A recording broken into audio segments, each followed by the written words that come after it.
Le prix de l'entrepreneur social, voilà ce dont on va parler tout de suite avec mon invité Jean-Michel Caille. Bonjour. Bonjour Thomas. Bienvenue, vous êtes donc directeur associé senior au Boston Consulting Group. En quelques mots, c'est quoi le BCG? Un cabinet de conseil leader en stratégie et on est mondiaux. On est en France, mais on est dans le monde. On est à peu près 22 000 collaborateurs, 1 millier en France. Venez nous rejoindre. Alors, ce prix de l'entrepreneur social, quand et puis surtout pourquoi il a été créé? On l'a créé en 2007, il y a 15 ans. Oui. C'est sa 15e édition. Et en fait, ça a été créé pour récompenser des gens qui avaient envie de faire du bien tout en acceptant le mode de fonctionnement économique de la société. Donc, en gros, des entrepreneurs à impact. Et donc, on a commencé ça en 2007. Et depuis, ça n'a cessé de grandir. On n'en parlait pas tant que ça, des entrepreneurs à impact en 2007. Non, on en parlait beaucoup moins. Oui. D'ailleurs, ils ont pas mal changé dans le temps. En quoi ils ont changé? Ils ont pas mal changé parce que, dans l'ambition. Ils sont devenus de plus en plus ambitieux avec un souci de voir grand et de plus en plus grand. D'ailleurs, ils sont de plus en plus financés. Ils ont des levées de fonds dont on ne parlait pas en 2007. Ils ont... là où c'était souvent des gens qui avaient eu une première expérience, puis qui décidaient de revenir, etc., retrouver un peu plus de sens. Aujourd'hui, on voit des gens qui démarrent par ça, et puis des entrepreneurs à succès, des gens qui se disent, tiens, si on crée la licorne de demain, il y a des gens qui pensent à ça, et nous aussi on y pense. Et puis aujourd'hui, c'est l'air du temps aussi, mais pour démultiplier leur impact, ils utilisent non plus seulement l'humain, mais aussi la technologie. Évidemment, oui. Est-ce que vous diriez, tiens, que cette crise sanitaire, elle a renforcé ces enjeux, ces valeurs, finalement? Oui, complètement. Et vous savez, chaque année, on fait une étude avec l'Ipsos, qui est un de nos partenaires, sur les talents et leur envie ou pas de participer à ce qu'on appelle l'économie sociale et solidaire, en gros, l'entreprise à impact. Ce que je peux vous dire, c'est que l'engouement ne fait qu'augmenter année après année. C'est-à-dire, on voit aussi des gens qui ont envie de démarrer par ça. C'est assez rare, quand même, de trouver un tel engouement. Je pense que la crise sanitaire a aidé pas mal de gens à se poser des questions sur ce qu'ils avaient envie d'être. C'est ça, on s'est posé le pourquoi. Voilà. Beaucoup de gens se sont posé le pourquoi. Après, les équilibres se referont avec les réalités économiques. On verra comment ça va évoluer, mais c'est un mouvement hyper positif. Alors, pour ce prix de l'entrepreneur social, il y a un jury prestigieux. Vous avez parlé de l'Ipsos, il y a Brice Teinturier, mais je ne sais pas si je peux citer tous ceux qui sont présents, mais c'est vraiment impressionnant.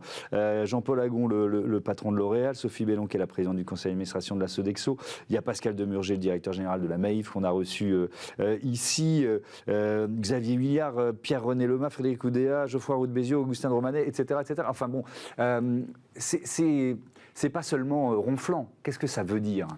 Ça veut dire que, déjà, je peux vous dire, c'est des gens qui sont hyper occupés. Je n'ai aucun mal, chaque année, à avoir un jury d'au moins une demi-douzaine de patrons du CAC 40. Pourtant, ils sont hyper occupés. Ouais. Pourquoi? Parce que c'est leur préoccupation. D'abord, eux, dans leurs propres entreprises, ils ont souvent développé ça. Ils ont un courant, ils travaillent, ils ont des partenariats. Et puis, personne n'imagine aujourd'hui faire du business sans penser à ça. Et prenons notre exemple. En 2007, nous, au niveau mondial, on dépensait, on va dire, en centaines de millions de dollars sur ces sujets, c'est-à-dire qu'on rendait à la société un investissement comme le prix de l'entrepreneur social, à peu près cet équivalent-là.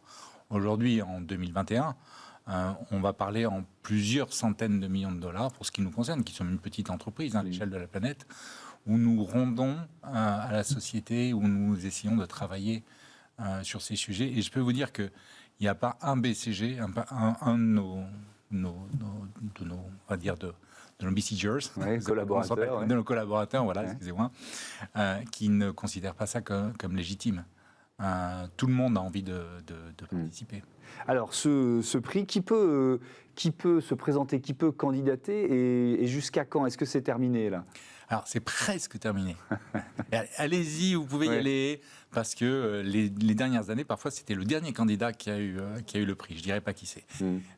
Et donc, oui, vous pouvez candidater. Vous pouvez candidater dans les 2-3 jours qui viennent. D'accord. On va dire jusqu'à la fin du week-end. Mhm. Et en ce qui concerne les candidats, on veut Il y a des critères. Ouais, on veut des entreprises qui sont déjà un petit peu matures. On a mis un cut, environ 1 million d'euros de chiffre d'affaires. Bon, il y a des exceptions, mais c'est le cut bas. Et surtout, ce qu'on veut, c'est des gens qui ont envie de changer d'échelle et pour lesquels on peut, et c'est un critère, le BCG, apporter quelque chose dans la réflexion stratégique et opérationnelle pour changer d'échelle. Et alors, les critères, on n'en a que 3. C'est d'avoir un impact social en France. On est BCG France, voilà. Deuxièmement, c'est d'être innovant. Ça peut être une innovation de procédé comme une innovation de contenu, peu importe, mais enfin, d'être innovant. Et troisièmement, d'avoir un modèle économique. Oui, ça, c'est important. Ce que vous disiez au début, quoi. L'objectif, c'est de faire du business. Il faut avoir de l'ambition, quoi. Exactement. On est désolé, mais c'est pas un gros mot, au contraire, c'est une qualité. Non, mais on a chez nous des gens qui s'occupent des associations les plus sympas. Oui. Moi, je m'occupe des entrepreneurs les plus sympas, on va dire, et donc de ceux qui ont également envie d'accepter ce modèle économique. Et je vois aujourd'hui les chiffres d'affaires de ces sociétés se comptent en dizaines de millions, bientôt en centaines. Ouais. On peut citer quelques-uns des lauréats, ceux de l'année dernière, par exemple, Alain Vie et Clément Saint-Olive. Qu'est-ce qui vous a séduit dans cette histoire? Là, c'est l'envie de résoudre un problème majeur de notre société qui va être d'avoir du personnel pour accompagner la silver economy. J'ai vu que vous en parliez juste avant. Il faut du personnel et il nous manque 200 000 personnes en France en accompagnant. Donc c'est quelqu'un qui voit grand. Oui, et puis oui, c'est ça. Il y a une notion de valorisation, valoriser ces métiers, les métiers du grand âge. Ouais. Autre exemple, Lucie Bache, Too Good To Go. Ouais, formidable. Alors là, on est dans la lutte contre le gaspillage alimentaire. Ouais. Là aussi, vous avez dit quoi? On est non seulement dans l'air du temps, dans ce que le consommateur demande, mais en plus avec une vision. Oui, avec une vision. Lucie, elle avait réussi en France, elle a réussi aux États-Unis. Bon, maintenant, la question, c'est est-ce qu'on peut s'étendre dans le monde entier? Et c'est ce pourquoi elle était très contente de gagner le prix, c'est pour travailler sur son modèle d'expansion à l'international. Donc, vous voyez, à chaque fois, il y a toujours cette question d'échelle. Alors, je dis ça parce que vous l'avez évoqué il y a un instant. Vous pouvez encore candidater. Donc, qu'est-ce que ça rapporte? Que remportent les lauréats avec ce prix de l'entrepreneur social? Oui, c'est important. Et d'ailleurs, le jury fait attention à ça.